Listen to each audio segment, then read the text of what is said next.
नमस्कार, AB food corner चॅनलवरती तुमचं सर्वांचं स्वागत आहे। मुलं कांदापात खात नाही, मग त्यांच्या पोटात कांदापात गेली पाहिजे, त्यासाठी हा उपाय कांदापात थालीपीठ। चला पाहूया साहित्य। 1 बाउल भाजणी पीठ आहे, कांदापात, 2 बारीक कट केलेले कांदे, 1 चमचा जिरी पावडर, 1 चमचा धने पावडर, 1 चमचा ओवा, थोडी बारीक कट केलेली कोथिंबीर, 4-5 हिरव्या मिरच्या, आलं आणि लसूण घेतलेला आहे, चवीनुसार मीठ, तेल आणि पाणी। आता आपण सुरुवात करूया।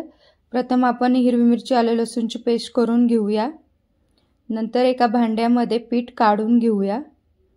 भाजणी पीठ घेतलेला आहे, त्यामध्ये बारीक कट केलेला कांदापात आहे, बारीक कट केलेला कांदा टाकलेला आहे, बारीक कट केलेली कोथिंबीर आपण आधी टाकलेली आहे, त्या 1 चमचा धनेपूड, 1 चमचा जिरी पूड आपण टाकूया आणि हिरवी मिरची आलं लसूणची जी पेस्ट केली ती टाकली आहे, ओवा चोळून टाकायचा आहे, चवीनुसार मीठ टाकलेलं आहे आणि हे सगळे जिन्नस आपल्याला सगळे मिक्स आधी करून घ्यायचं आहे।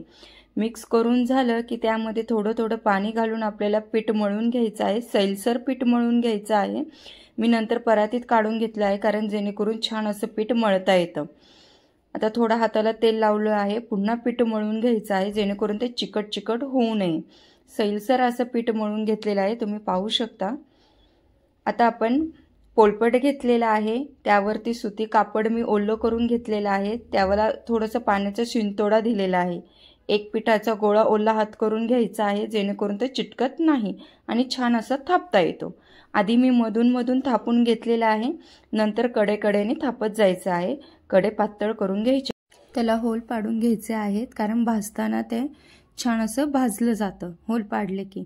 आता मधोमध उचलून घ्यायचं आहे, तवा गरम करून घ्यायचा आहे, त्यावरती थोडंसं तेल टाकलेलं आहे आणि जे मधोमध उचलून घेतलेलं थालीपीठ आहे ते तव्यावरती आपण आता टाकून घेऊयात। टाकून घेतल्यानंतर कापड काढून घेणार आहोत, त्याचं कापड काढून झाल्यानंतर मधून जे होल पाडले त्यामध्ये पण तेल सोडून कडेने पुन्हा तेल सोडून घ्यायचं आहे। आता मी हे थालीपीठाचं पीठ कसं तयार केलं, त्याची भाजणी मी कशी तयार केली, ती किती प्रमाणात घेतले, कोणत्या गोष्टी, हे सगळं मी तुम्हाला नेक्स्ट व्हिडिओमध्ये नक्की सांगेल। ते पलटी करून घेऊया। आता एक बाजू छान अशी भाजली आहे, दुसरी बाजू पण छान अशी आपल्याला खरपूस भाजून घ्यायची आहे।